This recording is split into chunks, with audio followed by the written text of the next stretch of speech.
जो कि बुरा नहीं है, मतलब I am not against that, पर मैं ये सिर्फ एक जनरेशन के पड़ाव पे चल रहा हूँ 80s 90s 2000s में, कि ये दौर था कि जब सब पूरा रोमांस से भरा हुआ एक माहौल होता था, हर किसी के पास गज़ल होती थी सुनाने के लिए, हर कोई शेर कहता था, हर कोई जगजीत सिंह या मेहंदी हसन, गुलाम अली को सुना जाता, they were like the rock stars.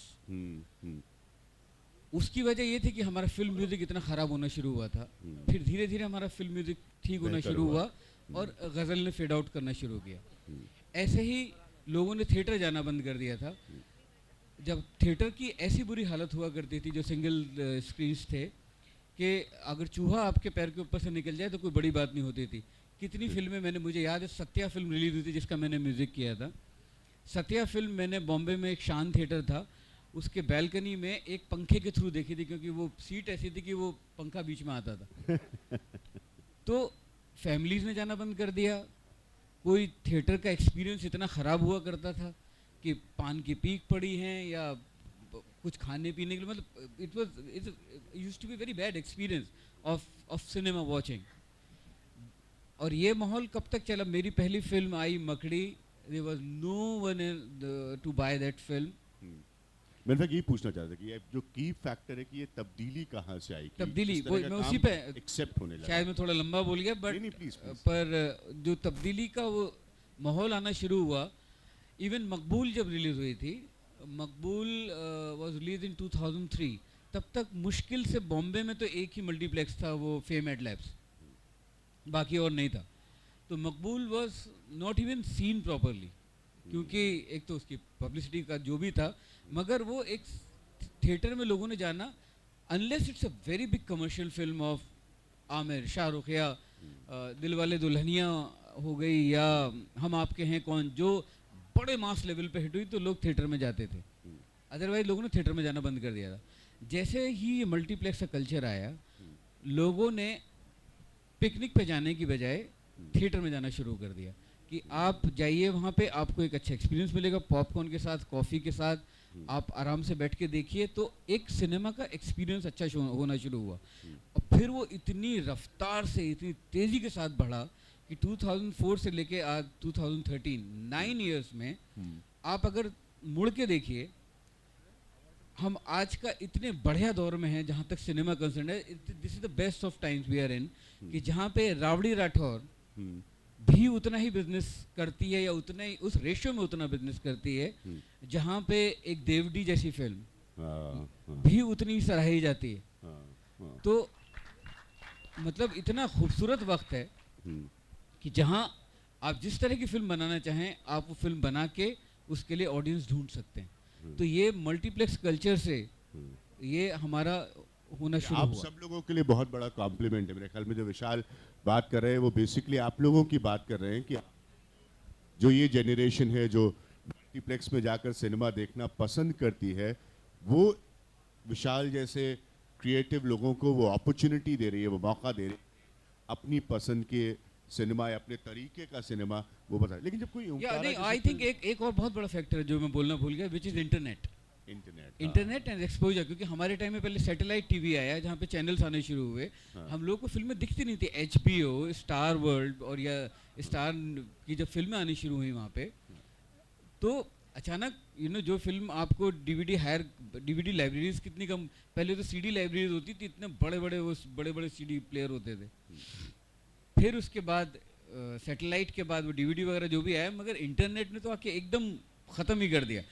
और उसका सबसे बढ़िया ये हुआ कि अगर किसी ने कोई फिल्म अगर थोड़ी सी चोरी भी की है, तो एकदम इंटरनेट के ऊपर उसका डिस्कशन शुरू हो गया। अच्छी चीज़ है तो उसका भी डिस्कशन है। तो जो एक्सपोजर इस जनरेशन को हुआ, और उस जनरेशन ने उसको बहुत अच्छे से रिस्पॉन्ड किया, बहुत अच्छे से रिस्पॉन्ड किया है हमारे आज की जनरेशन ने। एक विशाल बड़ी इंटरेस्टिंग चीज़ है कि एक स्टार सिस्टम का हैंगओवर होता है। जब आप ओमकारा जैसी फिल्म बनाते हैं और अब स्टार्स को इस फिल्म में, मतलब अगर मैं सीधे सीधे कहूँ, उन्हीं का मेकअप उतार दें, आप उन्हीं को डीग्लैमराइज कर दें, लेकिन सब्जेक्ट जो है वो आपको क्यों लगता था कि आज का हिंदुस्तान या आज का नौजवान इस तरह के सब्जेक्ट को रिसीव करेगा? एक तो पहली बात तो ये कि मैंने जैसे सोचा ही नहीं कि कोई सामने वाले लोग कैसे रिएक्ट करेंगे। बिकॉज मुझे था कि जो मुझे अंदर से कहना है वो मेरे लिए ज़्यादा इम्पोर्टेंट है। दूसरे, क्योंकि मैं वेस्टर्न यूपी से हूँ और मुझे जो वहाँ के जो कैरेक्टर्स हैं, जिस तरीके से वो यूपी वाले लोग बात करते हैं, स्पेशली मेरठ बागपत इस तरफ का जो एरिया है, अजीब से लेवल का एक सेंस ऑफ ह्यूमर चलता है, अजीब लेवल का क्राइम है।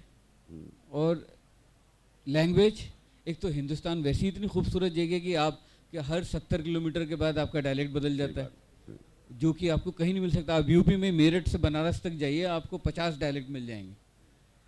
लप्पड़ थप्पड़ चाटा, मतलब इतने आपको एक ही वर्ड के आपको एक्सप्रेशन चेंज होते चलेंगे। तो इतनी खूब, तो मुझे लगा कि हमने हिंदी फिल्म में क्या किया है, हिंदी फिल्म में एक फिल्म की एक लैंग्वेज बना ली है कि कुछ भी जो फ्रेजेस होते हैं वो अब हमने इनफैक्ट उल्टा हो गया, हमने फिल्मों से लाइफ में ले लिए हैं वो फ्रेजेस। तो हमने एक्सप्लोर ही नहीं किया।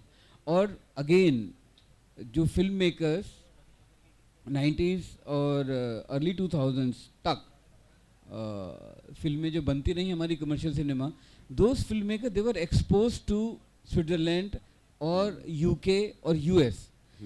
और एक जो और बड़ी कमाल की बात है कि एक फिल्म मेकर सिर्फ वही फिल्म बना सकता है जो वो अंदर से है।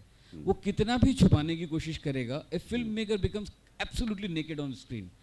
Actors they hide behind the characters, they hide behind the written lines, but the filmmaker, his intention, what he thinks about life, what he thinks about women, what he thinks about people, what his poetic sense, what his aesthetic sense, what his musical sense, he is absolutely naked. If I see a film of a filmmaker, I know what kind of person he is. तो ये हुआ 90s और 2000 में, जो लोग जिनके पास वो power थी लोगों तक पहुंचने की, बिग स्क्रीन तक, they were exposed to UK, US and that kind of life, and that's why they made those lovely films. And India was, you know, aspirational in that where you can't reach, and you are seeing that somewhere you are transported to that place in those 3 hours. तो आपने देखा था शुरू में कितना होता था कि कट्टू गाना स्विट्जरलैंड में डांस के लिए चला गया, अब क्यों नहीं होता वो? अब वो बंद हो गया क्योंकि अब सब लोग एक्सपोज हैं उसके लिए। आप नेशनल ज्योग्राफिक उठा के देख लीजिए, आप कितने ट्रैवल शो है, कुछ भी फर्क नहीं पड़ता। ये जनरेशन ने ग्रो किया। तो सिनेमा हमेशा एक आपकी ज़िंदगी का रिफ्लेक्शन बना रहा और वही बना रहेगा। तो जब भी कई बार मुझसे बहुत जगह पूछा गया कि क्या सिनेमा फिल्म पे गलत असर डाल रहा है, वो हो ही नहीं सकता है कभी। सिनेमा हमेशा जो है वो लाइफ को ही रिफ्लेक्ट करेगा। फिर अच्छी बुरी चीज़ तो आप भजन में से भी उठा सकते हैं, तो ये तो फिल्म